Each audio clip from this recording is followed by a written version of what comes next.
Hi everyone, and welcome back to the Alex Siberia YouTube channel. It's Erica with you today, and today we are going to have some fun with the Festive Poinsettias.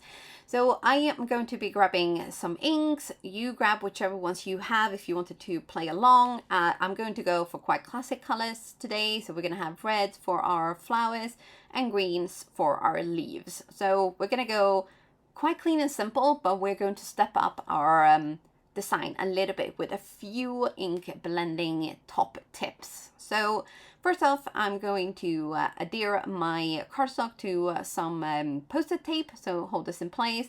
I do find that it is so much easier for me to put the tape on the back of my cardstock, and then I place the stencil on top. And then if I need a little bit of extra, just to make sure that everything stays in place, I put a few pieces on top as well. But it just makes it so much easier to remove your stencils, and then you don't risk ripping your paper, because we've all done that. We finished some amazing ink blending, you tear off the tape and it actually rips your project and you want to cry. So we are not going to talk about that today, because we are going to avoid that type of misstep. So here you can see I'm still on stencil number 1. So I've gone over first with a light layer of green. So I'm using Pinkfresh Studio ink. So my first color was Fresh Pear.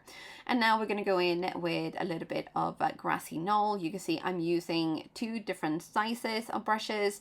And the reason I'm doing this is, first of all, the big one you use when you just want to get your color down quickly. This is great for especially your first color. And then the little brush is perfect for when you want to add a little bit of detail. So that is one of the things we're going to be really looking at today. How to just, by adding a little bit of ink blending in specific places, you can step up your designs in some very simple ways. It will make your ink blending take a little bit longer, but I am fairly sure you will agree that it is going to be totally worth it.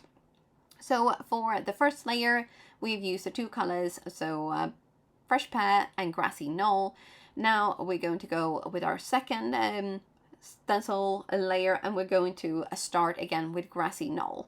So we're going to go straight in with our little brush here, and then we are going to basically go, if you think it's not exactly a square, is it? But if you think the pointy corners, we are going to add a lot of colors there to really get the contrast in.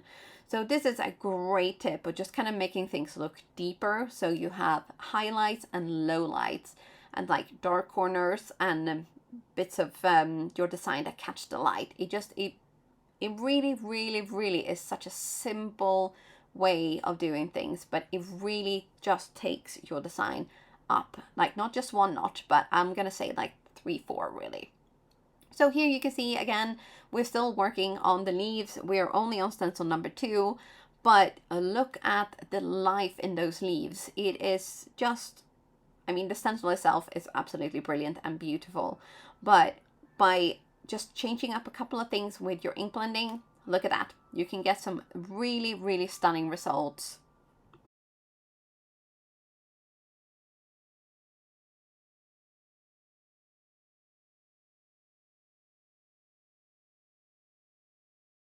And it's not necessarily about adding more ink, it's just about spending more time applying your ink. So now we're going to go onto our first layer of the big petals of our poinsettia. So we're going to go in with our softest colors, which is Coral Reef, and then we're going to do the same thing here. So we're going to use a big brush, cover all of those petals, basically. Did I say all over? Yes. So we're going to cover the petals all over, but you can see here that I'm going a little bit at the top end there, and we're going to go a little bit extra just around the kind of the middle of the flower as well.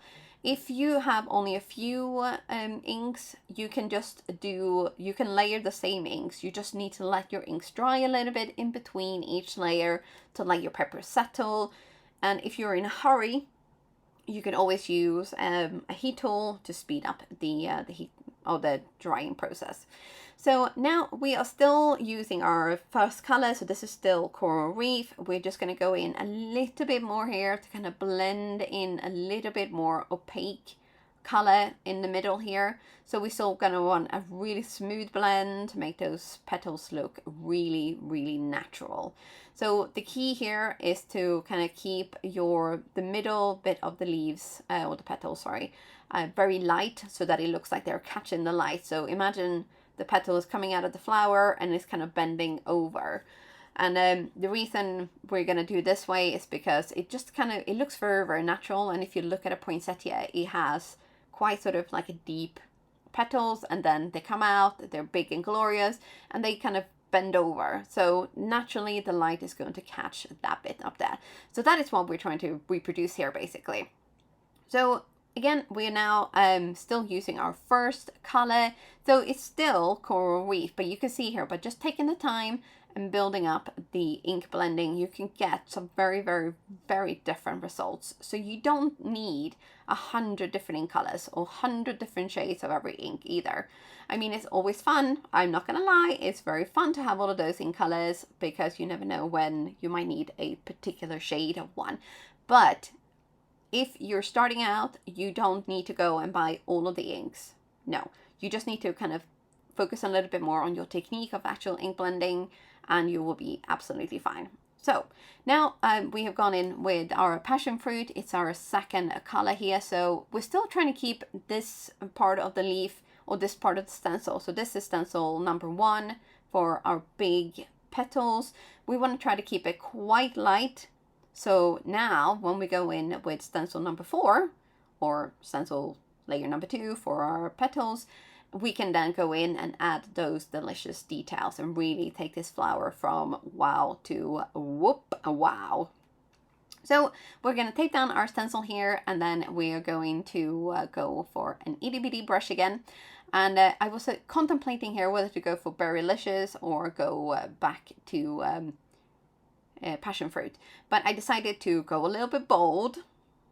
I want to say that the fortune favors the bold, so I thought, you know what, we're gonna go a little bit crazy here now, because we want to add those details in to really kind of take this flower and make it look alive. So again, I'm using the itty bitty brush here. I only used the big brush when we were putting down our first color. And now we're going to go in and add those, like the nooks and the crannies, and like getting the contrast and the lowlights and all of that delicious stuff. And you can, even through the stencil, you can really see it's already starting to come alive. And I know that this is sped up a little bit, but, and also I was kind of conscious of how I was filming it because I knew I was going to be making a video. But you can see that the details are coming out. You can, you know, it's really, really starting to come alive already. And if you are short on time, just put your color down, make a card, get it in the mail. But this is something to try if you just wanting to step up your card making routine a little bit. And it doesn't take that much extra time, I promise you. It really doesn't.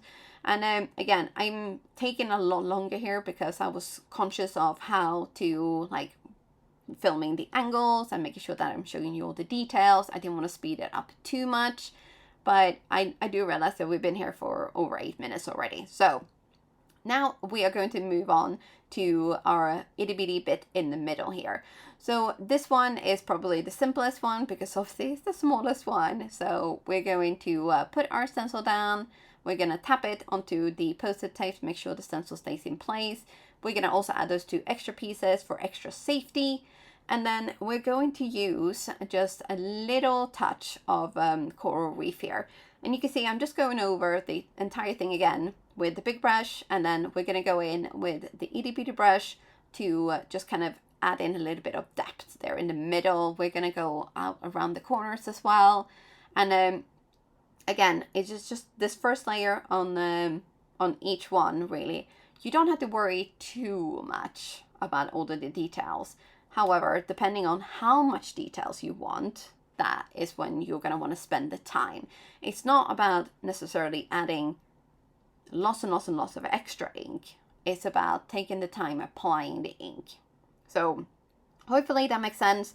And if not, just watch what I'm doing instead of listening to me jibber-jabbering on. But we are nearly finished with the ink blending, and I'm hoping you will agree with me that this was definitely worth the wait and the extra time, because the stencil and the stamp set as well are absolutely stunning designs. You cannot go wrong whichever way you go. So if you're a novice, you feel like this is just too much to think about, just add your color, use your layers.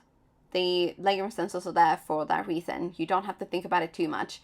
I just wanted to show you a little way of kind of really making it pop. Oh, I love this flower. It's just so, so beautiful. I love the fact that it's big. You don't need anything else on your cards. And even though it's a poinsettia, you can change the colors and you can use it all year round, because a flower is a flower. So I've actually made a very tropical looking Christmas card with this set as well. I used yellows, pinks, and some tealy greens, and it looked absolutely fantastic. And it just goes to show that it's not necessarily about what colors you use or the techniques you used. Sometimes it's just about having fun and loving the end result, because I think oftentimes as well we forget that crafting is our outlet. It's an escape if we just need a little bit of me time. And if you're having fun, that really is all that matters. So, and also if you want to have some fun, if you don't have the stencil set yet, I highly recommend it. Yes. Now, I know I'm on the Alex Siberia team, but this stencil set, if I wasn't on the team, I would still buy this one. It is so gorgeous. And we are nearly finished here. So we are using our last red color. We didn't actually go all the way to Candy Apple, unless this one is Candy Apple. I might have to check the lid when it comes back on. But we're just going to add some last little details here. And you can kind of see I'm dabbing around the corners and then also in the middle.